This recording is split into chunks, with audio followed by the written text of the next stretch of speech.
এই ক্যারাভানের যে আওয়াজ আরো সুদূর প্রসারী হবে 10 বছরের মধ্যে।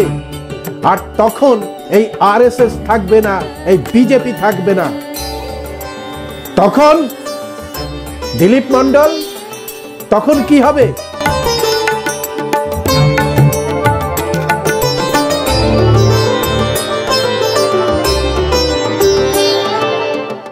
বন্ধুরা, আজকের আলোচনাটি অত্যন্ত গুরুত্বপূর্ণ একটি আলোচনা, যেটি আমরা করতে বাধ্য হচ্ছি। আপনারা যারা বিভিন্ন সংবাদপত্র পড়েন বা টুইটার দেখেন, আপনারা দেখে ফেলেছেন যে সাংবাদিক দিলীপ মণ্ডল তিনি ফতিমা শেখের ওপরে কিছু কথা বলেছেন। আমি আপনাদের জানিয়ে রাখি যে এই দিলীপ মণ্ডলের সাথে আমার কোনো শত্রুতা নেই। 2007 সালে এক রবিবারে তিনি আমার বাড়িতে এসেছিলেন। খাওয়া দাওয়ার পর সারাদিন কথাবার্তা হয়েছিল এবং শেষে তিনি আমাকে জানিয়েছিলেন যে আমরা এই বাংলা নিয়ে কিছু কাজ করতে চাইছি, আপনি সঙ্গে থাকুন। আমি জবাবে জানতে চাইছিলাম যে আপনারা কোন সংগঠনের হয়ে কাজ করেন। না, দিলীপ মণ্ডল সংগঠনের নাম বলেননি এবং কি কাজ করেন সেটাও আমাকে জানাননি।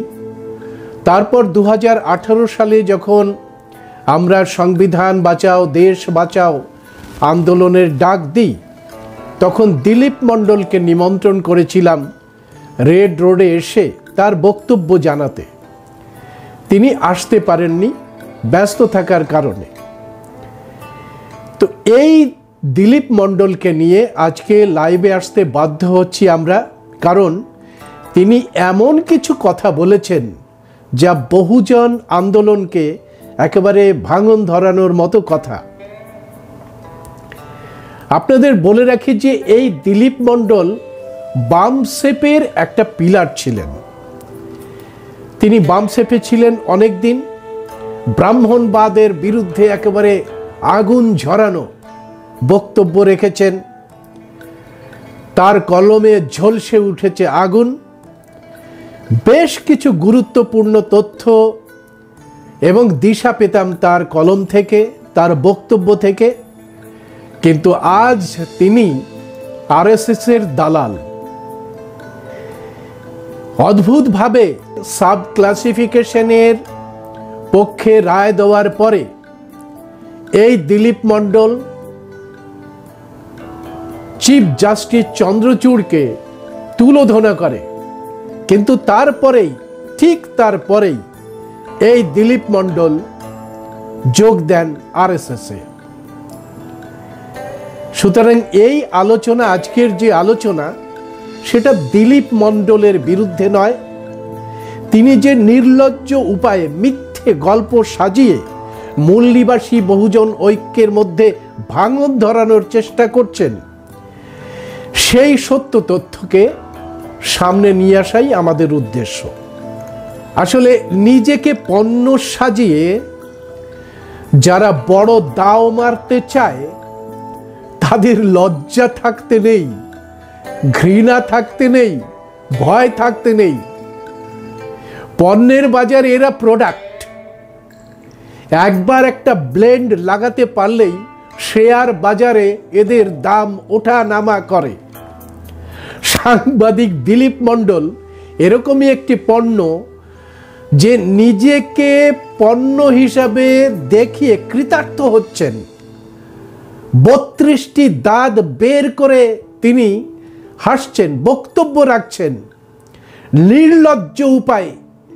জানেন যে তার এই নির্লজ্জ বেশাতি ধরা পড়ে যাবে, কারণ দিলীপ মণ্ডল একা নয়, লক্ষ লক্ষ দিলীপ মণ্ডলের মতো মেধা তৈরি হয়েছে ভারতের বহুজন মূল নিবাসীদের ঘরে।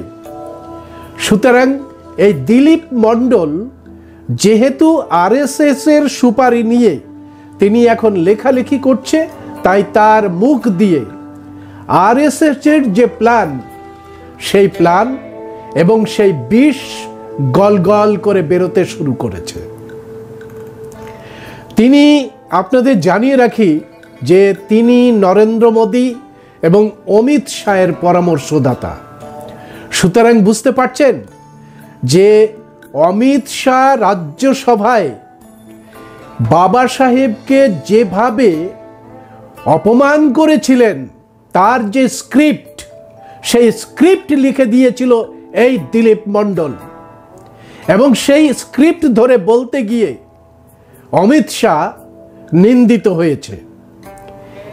বহুজন সমাজ ক্ষোভ উগড়ে দিয়েছে অমিত শাহর বিরুদ্ধে। প্রকাশ্য রাস্তায় অমিত শাহর কুশপুত্তলিকা দাহ করেছে, জ্বালিয়ে দিয়েছে, জুতো পেটা করেছে। এমনকি কিছু সংগঠক তারা অমিত শাহর পোস্টারের উপরে পেচ্ছাপ করেছে। তো এমন অবস্থা তৈরি হয়েছে অমিত শাহর উপরে এই দিলীপ মণ্ডলের স্ক্রিপ্ট নিয়ে। না, খেয়াল করে দেখুন, প্রধানমন্ত্রী নরেন্দ্র মোদী কিন্তু এই ঘটনায় একেবারে সামনে আসেনি। তিনি নীরবতা, মৌন পালন করেছেন। আসলে এটা একটা প্ল্যান। কেন জানেন? অমিত শাহের সাথে প্রধানমন্ত্রী নরেন্দ্র মোদীর ছবিতেও যদি এইভাবে জুতো পেটা করা হতো, এইভাবে পেচ্ছাপ করে দেওয়া হতো, তবে বিজেপি আরএসএস এর আর কোনো নেতাকে রাজনৈতিকভাবে সামনে আসার অবস্থা শেষ হয়ে যেত। জন্যই নরেন্দ্র মোদীকে রিজার্ভ বেঞ্চে রেখে দিয়েছে। আর আরএসএস এর কিছু 3 কোটি 4 কোটি নেতাকে লাগিয়ে দিয়েছে ড্যামেজ কন্ট্রোলের জন্যে। আর এই যে দিলীপ মণ্ডলের মতো কিছু বাড়ে টাট্টুকে বিভ্রান্তি ছড়িয়ে এই যে ঘটনাটাকে, সেটাকে ডিরেল করা হচ্ছে, অন্যদিকে ঘুরিয়ে দেওয়া হচ্ছে, এবং একেবারে বিষাক্তভাবে এই দিলীপ মণ্ডলরা মূল নিবাসী বহুজন ঐক্যে ভাঙন ধরানোর জন্যে এই যে আমাদের ফতিমা শেখকে একটা ফিকশন বা ফিকটিশিয়াস চরিত্র বলে দাবি করেছেন। আপনারা জানেন যে গত 4 জানুয়ারি 2025 এক ঝাঁক শিক্ষাবিদদের নিয়ে, সমাজকর্মীদের নিয়ে voice of Bahujan Kolkata press ক্লাবে সাংবাদিক সম্মেলন করে সমাজ সেবায় অনন্য অবদানের জন্যে বীরভূম কন্যা আয়েশার হাতে তুলে দিয়েছে সাবিত্রী ফতিমা উৎকর্ষ সম্মান। এটা ছিল সাম্প্রদায়িক সম্প্রীতির এক অনন্য নিদর্শন, যা এই 2 মহীয়সী নারী তাদের জীবনের শেষ পর্যন্ত বহন করে আমাদের কাছে একটা বার্তা দিয়ে গেছেন। এই যে বন্ধন, সম্প্রীতির বন্ধন, সেই সম্প্রীতির বন্ধনকে ধ্বংস করার জন্যে এই দিলীপ মণ্ডলকে লেলিয়ে দেওয়া হয়েছে। দিলীপ মণ্ডল গত 9 জানুয়ারি, যেদিন ফতিমা শেখের জন্মদিন পালন করছে সারা দেশব্যাপী, সেই দিনেই টুইট করে তিনি একটি স্বীকারোক্তি করেছেন। বন্ধুরা, আমি সেই স্বীকারোক্তিটা তার টুইটার হ্যান্ডেল থেকে, সেখান থেকে আমি আপনাদের পড়ে শোনাই। তিনি কনফেশন করছেন। কনফেশন মানে তিনি স্বীকারোক্তি করছেন। I had created myth or a fabricated character and named her Fatima. অর্থাৎ দিলীপ মণ্ডল বলছেন যে আমি একটা ফ্যাব্রিকেটেড ক্যারেক্টার তৈরি করেছিলাম এবং তার নাম দিয়েছিলাম ফতিমা শেখ। মনে রাখবেন এই কথাগুলো। প্লিজ ফরগিভ মি, আমাকে ক্ষমা করে দিন। The truth is that Fatima Sheikh never existed. She is not a historical figure, not a real person. Say historical figure নয় এবং রিয়েল পার্সনও নয়। It is my mistake that during a particular phase I created this name out of nothing, essentially from thin air. Thin air মানে হালকা করে আমি ছেড়ে দিয়েছিলাম। I did that knowingly, আমি জেনে শুনে এটা করেছিলাম। You will not find a single entry in Google search earlier. आगे पाबेन ना.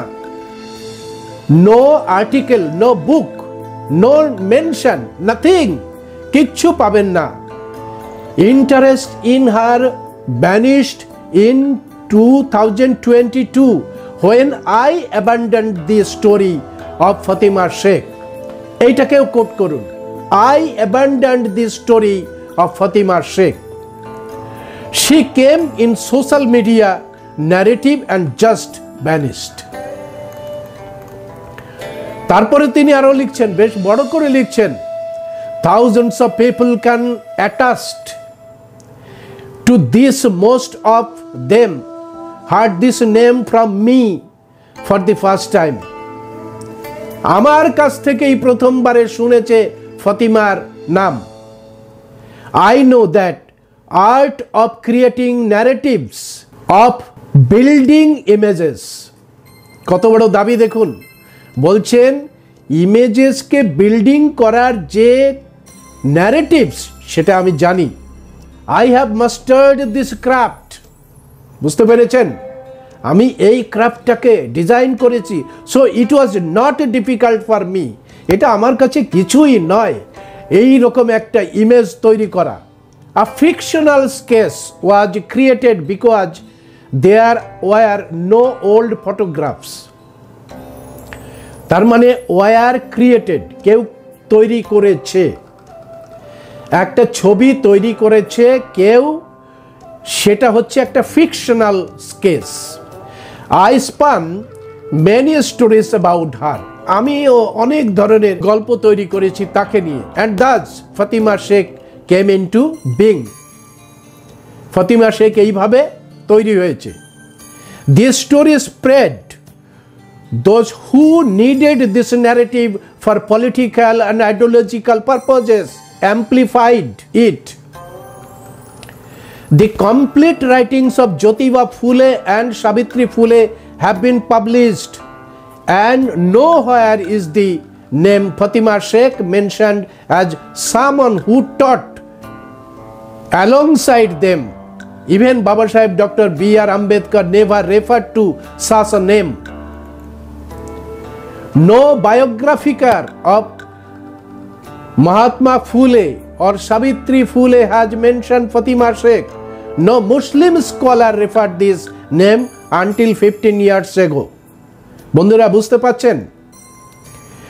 বুঝতে পারছেন যে দিলীপ মণ্ডলের এই টুইট একাধিক গণমাধ্যমে প্রকাশিত হয়েছে. আনন্দবাজার মহারাষ্ট্র ভার্সনে প্রকাশিত হয়েছে, নিউজ 18-এ প্রকাশিত হয়েছে. এতে একটা ধারণা তৈরি হতে পারে মানুষের কাছে যে ফতিমা চরিত্রটি কাল্পনিক চরিত্র, আবার সাবিত্রী বাই ফুলে এবং জ্যোতিরাও ফুলের সঙ্গে সংস্কার আন্দোলনের সঙ্গে এই ফতিমা শেখের কোনো যোগাযোগ নেই. এই ধারণাটা প্রথিত করার জন্যই কিন্তু দিলীপ মণ্ডল এই বিষাক্ত একটা টুইট করেছেন. ফলে যে পাঠক মহলে এটা যখন ভাইরাল হয়ে ছড়িয়ে পড়েছে, তখনই আমার কাছে এই টুইটারটা একজন পাঠিয়ে দেয়, অর্থাৎ এই বাংলা থেকেই পাঠিয়ে দেয়. শিক্ষিত স্কলার লেভেলে এই ইয়েটা চলে আসে, টুইটারটা চলে আসে. আপনারা খেয়াল করে দেখুন যে দিলীপ মণ্ডল যে স্বীকারোক্তি দিয়েছে তার জবাবে যদি আপনারা কেউ দিলীপ মণ্ডলের কাছে, তিনি স্বীকার করেছেন যে আমি তৈরি করেছি ফাতিমা শেখের ক্যারেক্টার, তাহলে দিলীপ মণ্ডলকে যদি আপনারা জিজ্ঞাসা করেন কোন পত্রিকায়, কোন লেখায়, কখন আপনি তৈরি করেছেন এই ফাতিমা চরিত্র, তার নিদর্শন দিতে পারবেন দিলীপ মণ্ডল? দিলীপ মণ্ডল পালাবে। কারণ এই যে ফিকটিশিয়াস চরিত্র দিলীপ মণ্ডল নিজেই, তার স্থায়িত্ব নেই, তার বিচারধারার কোনো স্থায়িত্ব নেই। সে ভাড়ে কাট্টাট্টু, দিলীপ মণ্ডলকে চ্যালেঞ্জ করছি, দিলীপ মণ্ডল পারলে ইন্ডিয়া টুডেতে একসময় আপনি কাজ করেছেন, যে সময়ের কথা বলছেন সেই সময়ে ফতিমা শেখের আপনার স্টোরিটা দেখাতে পারবেন? কোনো একটি লিডিং খবরের কাগজে আপনি স্টোরি তৈরি করতে পেরেছেন, তৈরি করে ফতিমা চরিত্র তৈরি করেছেন, এটা দেখাতে পারবেন দিলীপ মণ্ডল? আমরা চ্যালেঞ্জ দিলাম আপনাকে, সেটা প্রকাশ করুন দম থাকলে। বলে দিলেন একটা ফিকটিশিয়াস, একটা ফিকশনাল ক্যারেক্টার, যে ছবিটি সমস্ত জায়গায় রয়েছে, সেই ছবিটি আপনার বাপের জন্ম হওয়ার আগের ছবি। আমি আসবো কেন বলছি যে দিলীপ মণ্ডলের বাপের জন্ম হওয়ার আগের ছবি হচ্ছে ওই ফতিমা শেখ এবং সাবিত্রী ফুলের ছবি, যার সামনে স্টুডেন্টরা রয়েছে। নির্দিষ্ট প্রমাণ দিয়ে আপনাদের সামনে তুলে ধরছি। আর এই ছবিটি জ্যোতিরাও ফুলে, সাবিত্রী ফুলে আর্কাইভেই রয়েছে। পরিষ্কার বোঝা যাচ্ছে যে দিলীপ মণ্ডলরা নির্লজ্জ। অমিত শাহ রাজ্যসভায় বাবা সাহেব ডক্টর বি.আর. আম্বেদকরকে যে অপমান করে এখনো কিন্তু ক্ষমা চায়নি, স্বীকারোক্তি করেনি। কিন্তু দিলীপ মণ্ডলের অবস্থাটা দেখুন, নিজে থেকেই স্বীকার করছে যে সেই ফতিমা চরিত্র নির্মাণ করেছে। ভাবুন অবস্থা, ফতিমা চরিত্র সে নির্মাণ করেছে এবং দাবি করেছে যে আমি জানি কি করে ফিকটিশিয়াস ক্যারেক্টার নির্মাণ করতে হয়। সে এরপরে প্রকাশ করতে পারে যে একাধিক মনীষী হচ্ছে ফিকটিশিয়াস, তাদের কোনো ডকুমেন্ট নেই। এটাই হচ্ছে দিলীপ মণ্ডলের বর্তমান কাজ, অর্থাৎ তিনি পরিষ্কার অর্থে ভাড়েকা টাট্টু। আসলে দিলীপ মণ্ডলদের উপায় নেই, একেবারে উপায় নেই। কারণ প্রভুদের পা চাটার জন্যে তিনি সুপারি নিয়ে ফেলেছেন। ওই পা যতদিন তিনি চাটবেন ততদিনই তার খাবার দাবার বন্দোবস্ত পাকা থাকবে। আর এই জন্যেই বিভিন্ন জায়গায় লেখা হচ্ছে, দেখুন লেখা হচ্ছে যে এটা পাবলিশড হয়েছে 21/8/2024। ফর্মার এডিটর অফ, মানে যখন দিলীপ মণ্ডল লাফ দিয়ে বহুজন আন্দোলন থেকে লাফ দিয়ে একেবারে আরএসএস এর ঘরে ঢুকে পড়ছে, সেই সময় লেখা হচ্ছে এইটা। কি লেখা হচ্ছে? Former editor of India today Hindi, Dilip Mondal has been appointed as media advisor in the Information and Broadcasting Ministry. Mandal is a turncoat. খেয়াল করে দেখুন কি শব্দ ব্যবহার করছে, টার্নকোট, অর্থাৎ সে পাল্টি খাওয়ার master. টার্নকোট who was once a bitter critic of the Hindutva politics, now turned into Hindutva flag bearers. বুঝতে পারছেন বন্ধুরা? এই হচ্ছে দিলীপ মণ্ডল। সে এখন হিন্দুত্বের পতাকা বহন করে এই সমস্ত বিষ উদ্গার করার চেষ্টা করছে। আমরা সেই জন্য দিলীপ মণ্ডলের মুখোশটাকে খুলে দেওয়ার জন্যই আজকে ভয়েস অফ বহুজনের পক্ষ থেকে আমরা আপনাদের সামনে এসেছি। বন্ধুরা, শুনতে পাচ্ছি দিলীপ মণ্ডল নির্বাচনী প্রচারে মোদি এবং অমিত শাহর রিসোর্স পার্সন হিসাবেও কাজ করেছেন। হরিয়ানাতে বিজেপির জয়ের মূলে নাকি রয়েছে এই দিলীপ মণ্ডল। মহারাষ্ট্রে ইভিএম যে মডেল, সেই মডেলটাও দিলীপ মণ্ডলের মস্তিষ্ক প্রসূত। এই কথাগুলো বলেছেন। আমার ভয় লাগছে আরেকজনকে দিয়ে, তিনি হচ্ছেন ন্যাশনাল দস্তকের শম্ভু।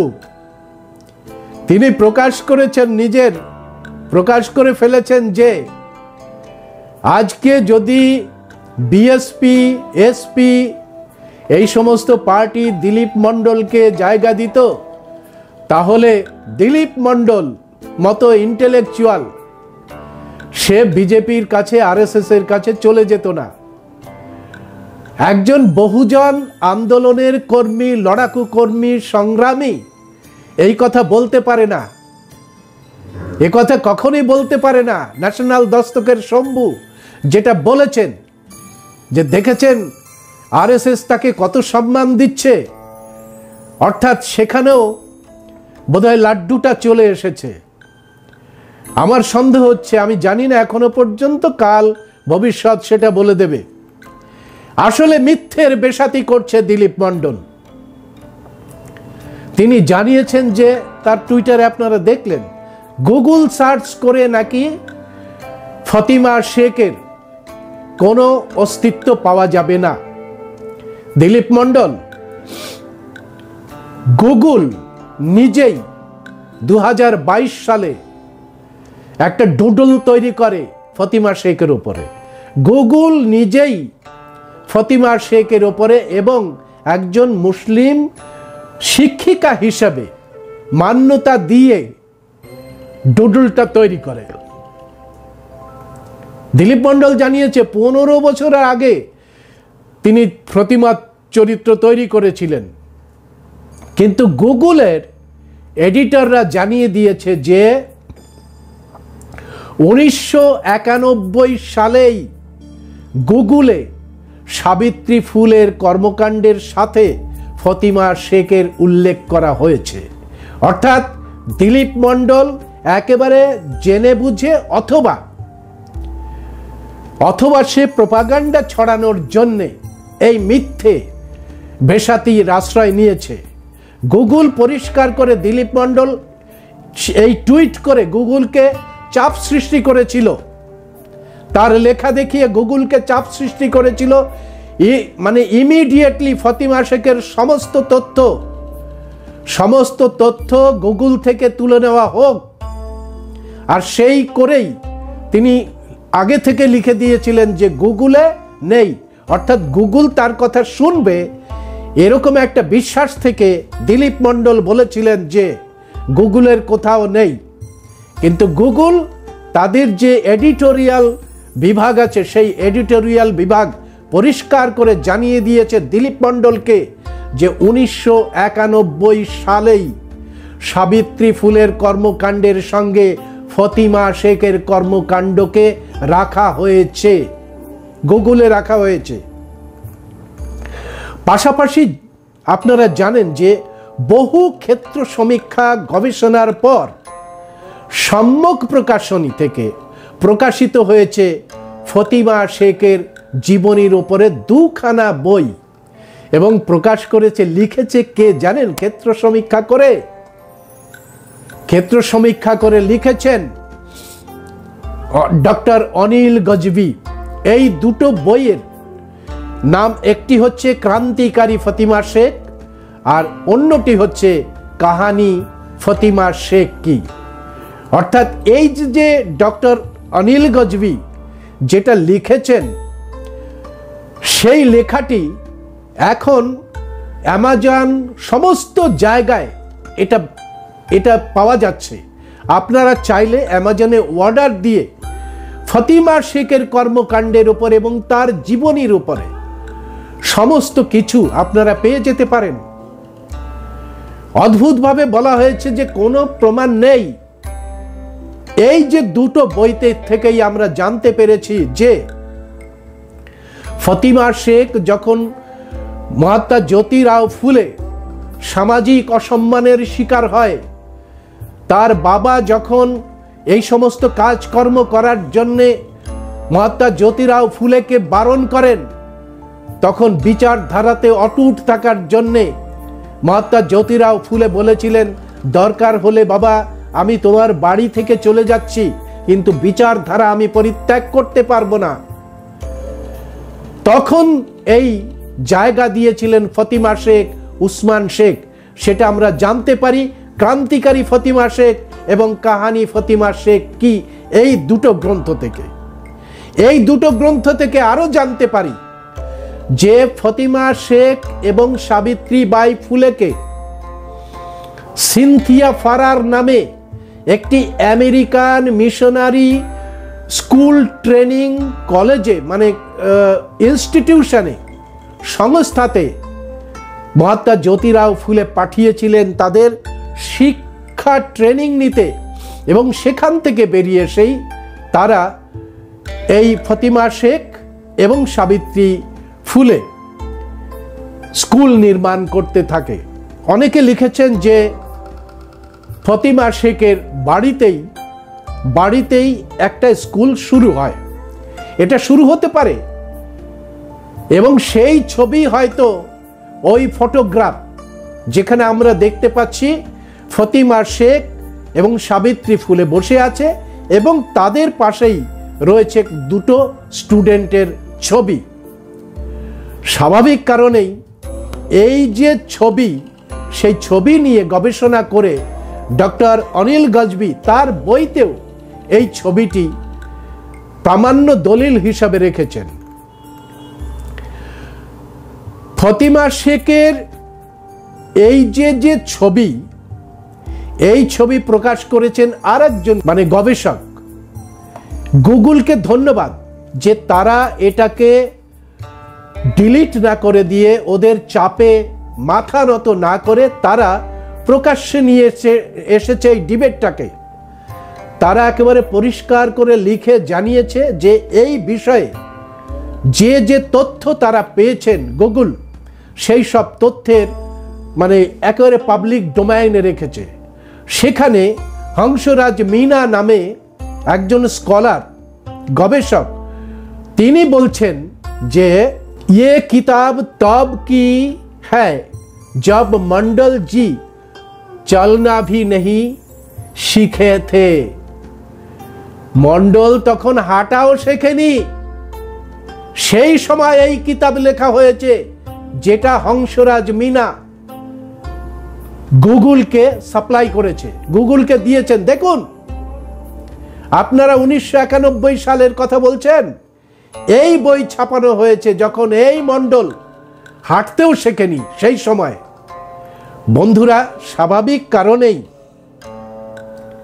সমস্ত কিছু বিচার বিশ্লেষণ করে গুগল এই যে মিথ্যের বেশাতি করতে চাইছিল দিলীপ মণ্ডলের মধ্যে দিয়ে আরএসএস, সেই সমস্তকে খারিজ করে দিয়ে উইকিপিডিয়া এই সাবিত্রী ফতিমার যে অথেন্টিসিটি, সেটা প্রমাণ্য দলিল হিসাবে রেখে দিয়েছেন পাবলিক ডোমাইনে, এবং পরিষ্কার করে বলে দিয়েছিলেন Wikipedia refuse to delete page on Fatima Sheikh after Dilip Mondal said that she is a fictional character. The author activist gives more evidence on his claims. আমি আজকে সার্চ করছি কারণ 9 তারিখেই বিষ উদ্গার করেছে দিলীপ মণ্ডল। আজকে যেগুলো দেখতে পাচ্ছি সেইগুলো পর্যন্ত আপনাদের জানাতে পারলাম। বন্ধুরা, হংসরাজ মিনার এই সূত্র থেকে আমরা বলতে পারি যে দিলীপ মণ্ডল চালাকি করতে গিয়ে নিজেই নিজের বিপদ ডেকে এনেছেন। অতি চালাকের গলায় দড়ি হয়। দিলীপ মণ্ডল নিজেকে খুব চালাক মনে করেছেন। চালাক মনে করে তিনি অমিত শাহর মতো, অমিত শাহ যেমন আম্বেদকর আম্বেদকর আম্বেদকর করে করে ভুল জায়গায় হাত দিয়ে ফেলেছিলেন, ঠিক সেই একইভাবে দিলীপ মণ্ডল এমন একটা ক্যারেক্টার, যে ক্যারেক্টার সম্প্রীতির প্রতীক, সেই ক্যারেক্টারকে ফিকটিশিয়াস বা ফিকশন বলে ভুল জায়গায় হাত দিয়ে ফেলেছেন দিলীপ মণ্ডল। সারা ভারতে যেভাবে বহুজন মানুষের জাগরণ ঘটছে, আমি পরিষ্কার করে বলে দিচ্ছি, আর 10 বছরের মধ্যে এই বিজেপি আরএসএস ভারতের বুক থেকে শূন্য হয়ে যাবে। মানুষের চাপে, জনজাগরণের জন্যে বাবা সাহেব এমন একটি ক্যারাভান আমাদের মধ্যে দিয়ে গেছেন, যে এই ক্যারাভানের যে আওয়াজ, সেই আওয়াজ প্রত্যেকটা ঘুমন্ত মানুষকে জাগিয়ে দিচ্ছে, প্রত্যেকটা মানুষকে জাগিয়ে দিয়ে বলছে এটা তোমার দেশ, এই দেশের শাসক হওয়ার অধিকার তোমার রয়েছে। সুতরাং এই ক্যারাভানের যে আওয়াজ আরো সুদূর প্রসারী হবে 10 বছরের মধ্যে, আর তখন এই আরএসএস থাকবে না, এই বিজেপি থাকবে না। তখন দিলীপ মণ্ডল, তখন কি হবে? আপনার যে উত্তরসূরি এবং তাদের যে উত্তরসূরি, তাদেরকে চিরদিনের জন্য কলঙ্ক বহন করে বেড়াতে হবে। আপনি যেমন গদ্দার হিসাবে এখানে প্রতিষ্ঠিত হয়েছেন, ঠিক একইভাবে আপনার যে পরবর্তী প্রজন্মকে গদ্দারের বংশধর বলে উপেক্ষা করবে এই ভারতের মানুষেরা। সুতরাং বন্ধু, এই ধরনের গদ্দার আমার সমাজেই ধ্বংস করেছে এবং ব্রাহ্মণ্যবাদকে টিকিয়ে রেখেছে। আর ব্রাহ্মণ্যবাদীরা মাইথোলজি তৈরি করে সেই সমস্ত গদ্দারকেই এই রাজ যে ছত্র, সেই রাজছত্র প্রদান করে যেই ব্রাহ্মণ্যবাদের যে বিষাক্ত বিষ বাষ্প সেটাকে চারিদিকে ছড়িয়ে দিয়ে গেছে। আজকে দিলীপ মণ্ডল আনমাস্ক হলো, একজন গদ্দার হিসাবে চিহ্নিত হয়ে গেল। আর যে ইন্টেলেকচুয়াল মহল এই দিলীপ মণ্ডলকে আর কোনোদিন পাত্তা দেবে না, কারণ সে নিজেই স্বীকার করেছে যে সে ফিকটিশিয়াস ক্যারেক্টার তৈরি করে এবং সেইভাবে সে তৈরি করে ক্ষমা চাইছে। বহুজন সাথী, আপনাদের সবাইকে সংগ্রামী অভিনন্দন জানিয়ে আজকের বক্তব্য শেষ করব। তার আগে জানিয়ে দিচ্ছি, যতদিন শরদিন্দু বিশ্বাস থাকবে এরকম গাদ্দারদের মুখোশ উন্মুক্ত করতে থাকবে। আপনাদের সংগ্রামী অভিনন্দন।